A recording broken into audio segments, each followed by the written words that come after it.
காசு, பணம், பொருளத்தான் திருட முடியும்னு பார்த்தா, என்னடா ஐடென்டிட்டியும் திருடி வச்சிருக்காய்ங்க அப்படின்னு தான் இந்த புக்க படிக்கிறப்ப எனக்கு தோணுச்சு.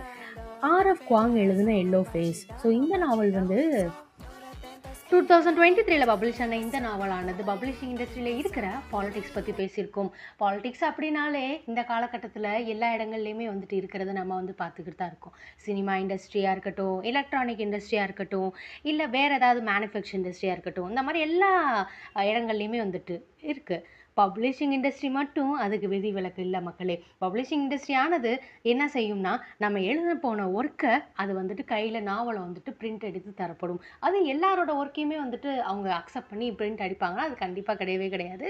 அதுக்குன்னு வந்துட்டு தனிப்பட்ட கேட்டகரிஸ் எல்லாமே வச்சிருப்பாங்க. ஒரு சில நல்ல ஒர்க்கும் பப்ளிஷ் ஆகும். சம்டைம்ஸ் நல்லா இல்லாத ஒர்க்கும் வந்துட்டு பப்ளிஷ் ஆகும்.